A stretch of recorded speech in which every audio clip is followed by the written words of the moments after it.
My old Heathkit GC1005 digital clock has a bit of a problem.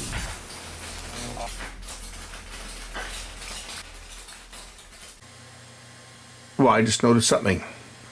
My Panoplex display Heathkit clock has stopped. Yeah, that's the other one that I built years ago, with the alphanumeric tubes flashing away 4-letter words. Anyway, this one here has stopped, and it looks like it's been sitting on 704 since 704, when it seemed to stop. I wonder what's wrong with it. Let's just see here. I'm just going to reach over to it and just give it a bit of a tap and see if it comes back on.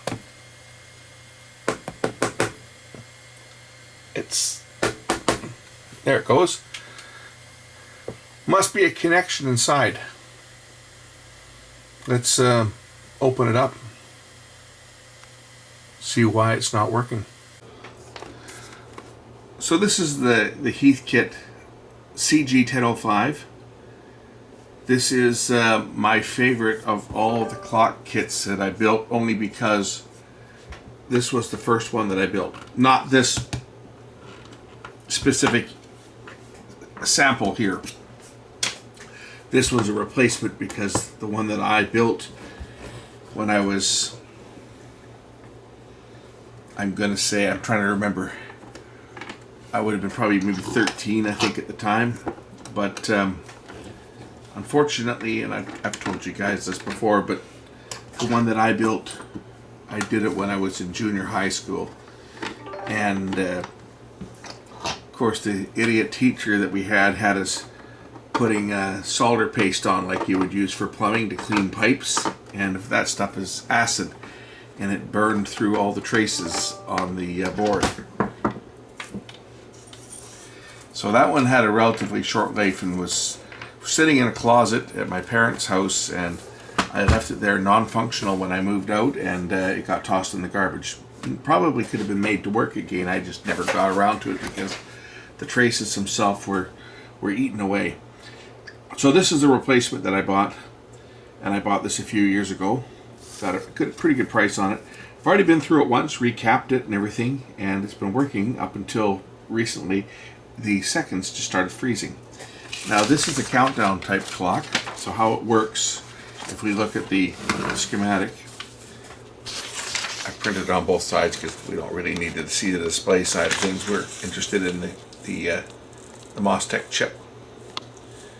But how these operate is they count the incoming AC pulse from the transformer. So you have two windings on this transformer. One is the high voltage winding for the display, which is producing about 170 volts, somewhere in that range. And the other one is the low voltage winding, which is supplying power for the chip. And it does so through a diode, and a couple diodes actually. A diode and a Zener diode and a capacitor regulates the power going into the chip itself. And then there's a second diode which passes, it's coupled through a resistor and a capacitor to ground, and it provides a half-wave rectified pulse. So you get your pulse going in here to, what's it, pin 23, I think it is. Looks like pin 23. Print isn't that good, but it looks to be pin 23. So pin 23, we should have a pulse going in, and this is how the clock chip works. It counts the pulse, and whenever it counts 60 pulses, that is 1 second. If you lose that signal, it stops counting. So could have a bad connection here. Could be this resistor has gone open. Could be this capacitor here has gone leaky. But the fact that I was able to go and tap it and it started to work again tells me that it's more likely a bad connection. Either the socket is bad, or the connection on the board itself, or somewhere between here and here has lost its drive signal. Now I know damn well it'll work now. If I put my scope on here, this thing is going to work like a champ. It just will, because it was working when I unplugged it, but it had stopped, and it wasn't the first time that it had stopped. But let's just take a look at the socket here As I said, it's pin 23. It's a 24, I believe it's a 24 pin chip, this one. So it's pin 23. So that will put it over, right over here. 1973, 42nd week was when this chip was made. And say this clock was sold for a couple of years. I'm trying to remember what year I built my first one. Might have been younger than 13. I might have been 12. It might have been 75. But I don't think it was 73. But anyway, what's with pin 24 on here? It almost looks like that. Looks like that's not in that socket properly, but it is. But pin 23 certainly could be. It certainly could be not making a good connection there, but it's somewhere in here that that we've lost that signal, I'm sure.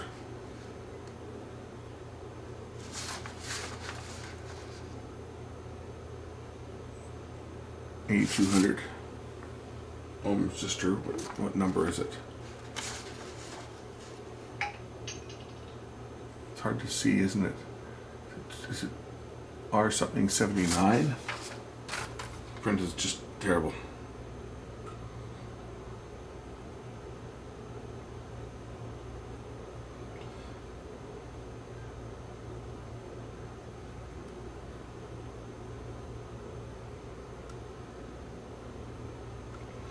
I believe this is the resistor back here. We've got our diode D203. This is the diode that is being sampled. Here's our 8200 ohm resistor right here. Right, so our diode is over here. This is for the pulse. This other diode on the other side here is for the low voltage supply, D302. D203, that's this one here. D203. There's the resistor there, and then from there it goes right over to this other pin, which we can certainly measure with the meter. So from pin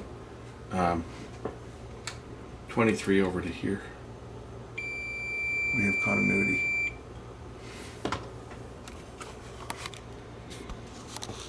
I get a sneaking suspicion it's probably, could be that resistor is going open. We'll measure it, see what it reads. Because if the resistor were to go high, it would certainly stop counting.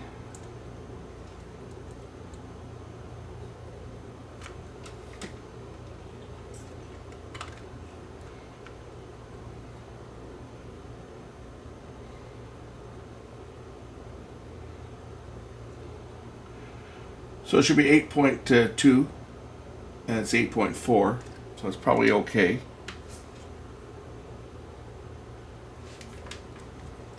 $8,400 ohms. The resistor, it's probably okay. It's more than likely a solder connection, either on the resistor or the diode or on the socket, or it could just be the way that the chip is seated on the socket. I don't want to move this thing any more than I have to, just because of the wires on here, but I do want to lift the board out and take a look underneath it. And I've been through this board before, so I'm sure I soldered that down the last time I had this apart.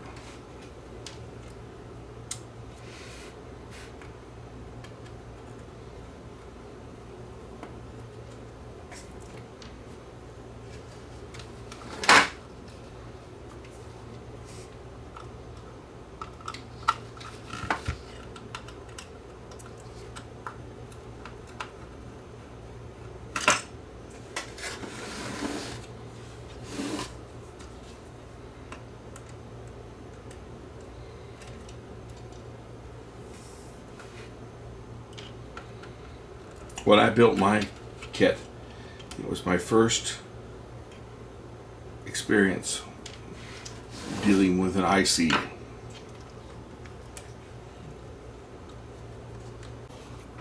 Well, here's pin 23. It doesn't look bad.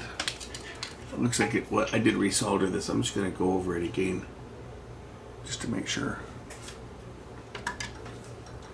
I'm convinced that probably the problem is the seating. The pin is not making a good connection to the socket, but I'll just make sure that this is actually, that there's no breaks here.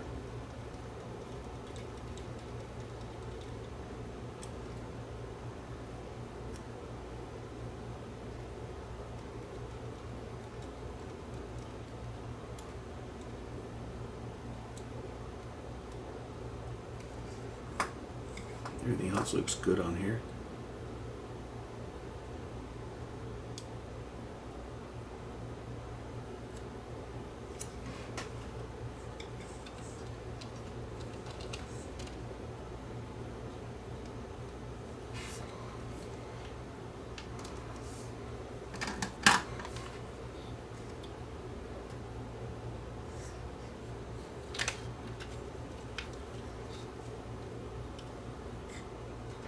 Diode looks to be good, as does the other resistor and the capacitor down here.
That all looks good. Okay, I'll reattach the board again, and we'll try it out and take it from there. As I say, this has worked pretty good for the last couple of years that I've had it. I think the problem probably is where the chip seats into the socket. I'm pretty sure that's where the problem is. I don't want to solder the chip into the socket, because then there's no way that it could ever be removed, and I certainly don't want to try removing this chip. They're obsolete. You'll never find one. It's this looks gold because it actually has gold-plated pins on it. This is one of the earliest of the MOSFET chips that were used for these digital clocks.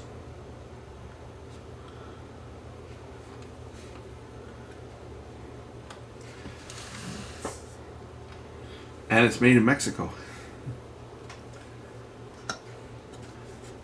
MOSTEC had their factory. This must have been around the time of the big breakup at MOSTEC, because they were making their stuff in the States, but there was a breakup of the company, if I remember. It's been a while since I read anything on that, but anyway, this one says made in Mexico, but they were interesting chips. You can actually remove this top if you heat it up. It's just the top that's soldered on, and if you open that up, you'll actually see the die. And apparently, there was a cartoon character, I think, etched into the chip, Mickey Mouse. Of course, my ongoing problem with it losing its signal is probably right here. It's probably this pin is losing its connection. More than likely, that's where the problem is. But try to seat that a little better. Plug the power back in, and then we have to set the time. Love these displays. They are the coolest displays. I think of all the displays, these are the coolest. They're neon, right? They're a plasma type display. And to set it, okay, Why is my display not working properly now?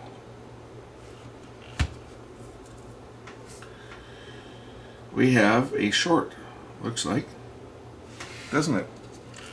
Something must be shorting. Let's dig back in there and take another look at it and see what's going on. We've got a couple segments that are stuck on here. Looks like that segment that was sticking on is off of pin number 12, which is down over here. Let's just take a look and see if there's anything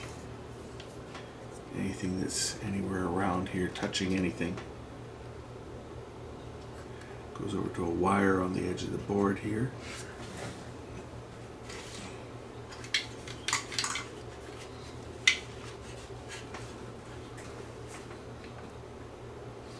I don't see anything that's touching.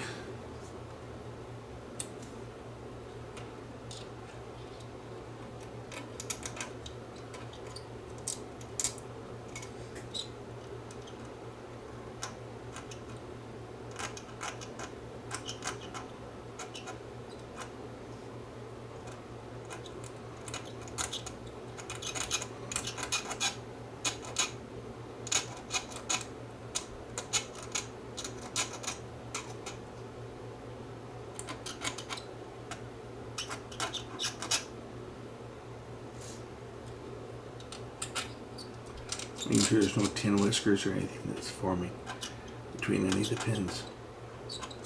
I'll try that again. I won't mount the board. I'll just put it in place and turn it on.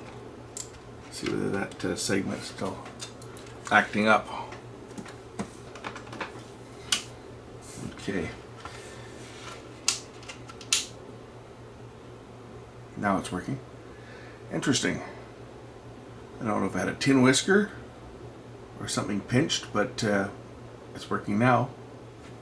Okay, let's remount the board.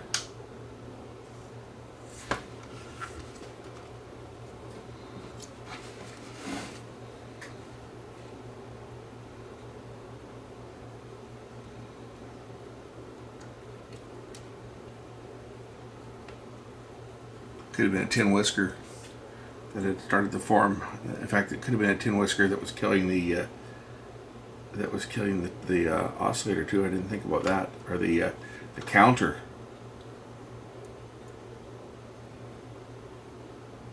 I didn't see any, but they're pretty small. You know, you can get they can start to grow in the rosin and stuff that just that sits between pins and short them out.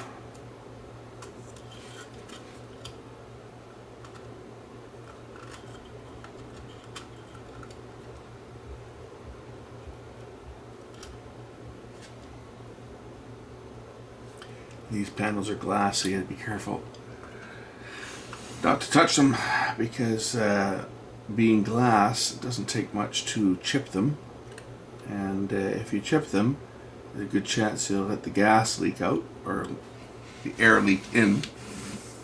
They've got neon gas in them, but they are under a vacuum, so if you had any a chip in the glass itself or on the seal, then what will happen is air will get in and destroy the tube.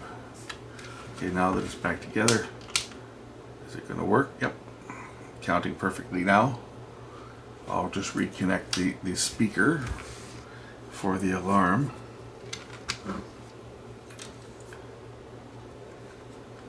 Kind of a silly place to put the wire, isn't it?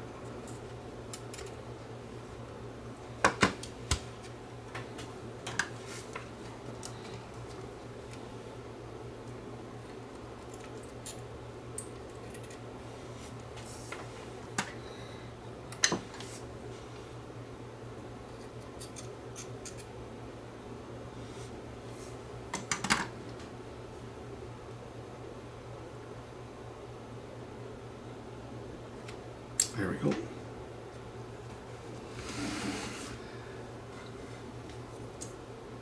If you look at the displays, this one almost looks like it's got well, I guess you can see the digits that have been used. You can almost see the color is changing here.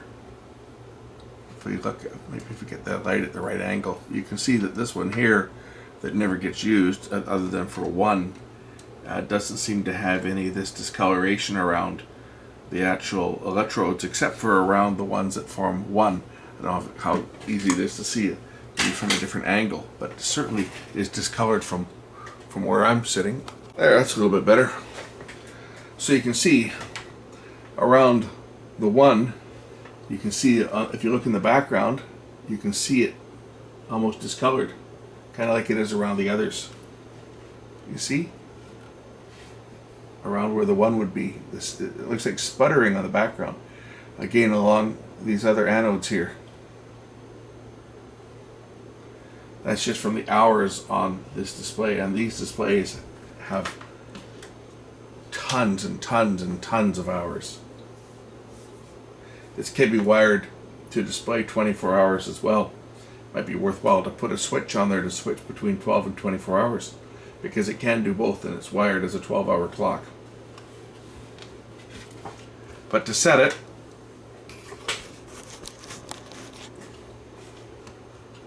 put the alarm switch. There's two sets of switches on the bottom. One of them will hold the time at 0. That's the hold button.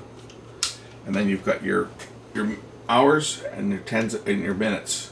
So I would set this first one to a 9. Actually, I'll set it to a 0 because it's going to be 5:30 in a minute. If I pull both switches together, there's 30 and then 5. And then I flip this other switch on the front, and that'll hold it at 0. And then when 5:30 rolls along, you can look at my CRT clock is synchronized with this one. This is WWV. So 58, 59, and then I flick the switch. Now it'll start counting. Now this clock is in sync, and it'll be very accurate, and it is very accurate because it does count the AC 60 Hertz waveform, and this thing stays very, very accurate.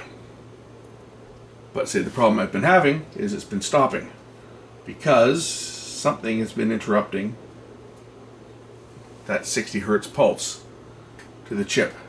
It was either a tin whisker, or it could be a connection on the resistor or the diode, or it could be a connection between the chip itself and the socket, or it could be the chip itself that's gone bad. And if it is the chip, unfortunately there's really nothing that can be done. But when it has stopped, all I've done is just tapped it, just very lightly, just tapped the clock itself, and it started running again, which makes me think it was an external connection that was loose. But there it is. I say these are really, really rare. They do come up on eBay once in a while, and they typically go for at least $100. I lucked out on this one because when I bought it as a non-functional clock, and got it going. Just changed the main filter caps in it, and retouched up the connections because it was horrendous. The soldering on this was horrendous. I got it going. I picked this one up for $20. When the kit was sold new in 1973, it sold for about $150. It was very expensive, this kit, at the time. But say I picked this one up pretty cheap.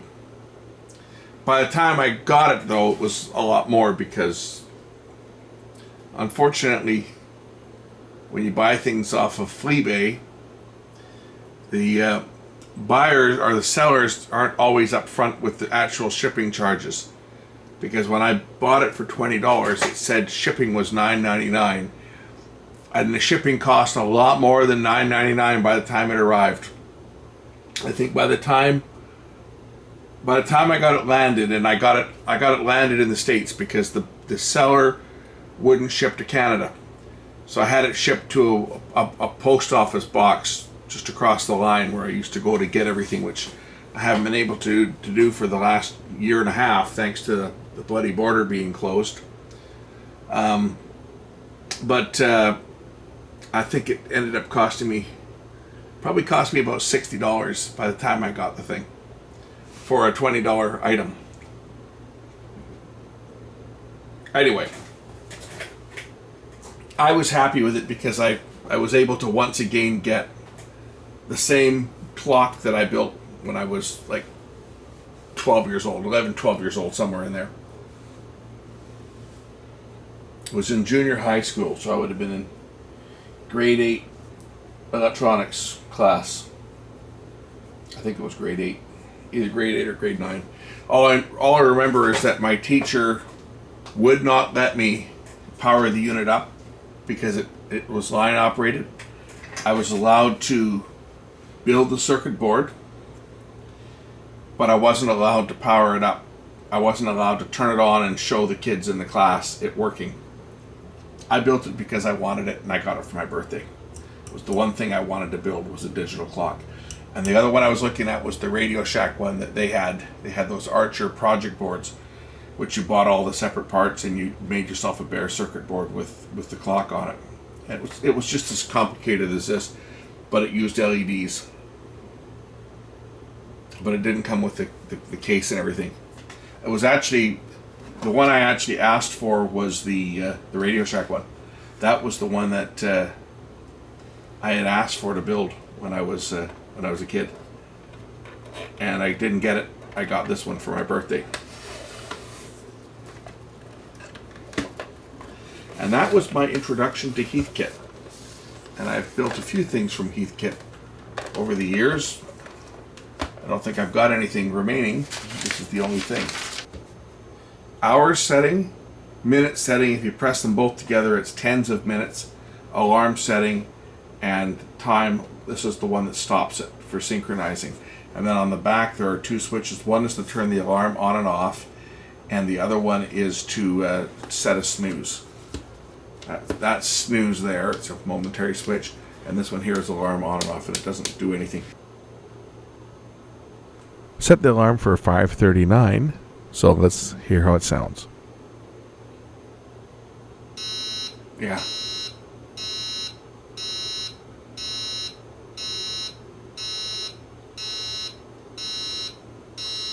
That's the alarm. And this button over here is snooze. It'll snooze it for 10 minutes, or to shut it off, you just flick the switch up and then flick it back down, and it's on again for the next day. That's the alarm feature on this little Heathkit. Anyway, as I say, it's one of the favorite kits. It was the first clock that I ever made, and this one here is in about as good shape as I could expect to find one because they're old. The reason I wanted this was just for the display type, the coolness of that neon display. They have a new one out now. Heathkit is actually selling a new clock kit, and it's a replica. It looks just like this one, right? A 6-digit display and everything, and they're not cheap. They're expensive. All Heathkit stuff was, but the company's back selling kits again, and they have their clock kit back, but now uses for orange LEDs. So it looks similar to this, and you could probably pass it off from a distance, but it's still not as cool as a Panoplex display. Anyway, hopefully this will continue to run. As I say, this is the second time I've had to fix this thing. I guess we'll find out whether it continues to run or whether it freezes again. Thanks for watching.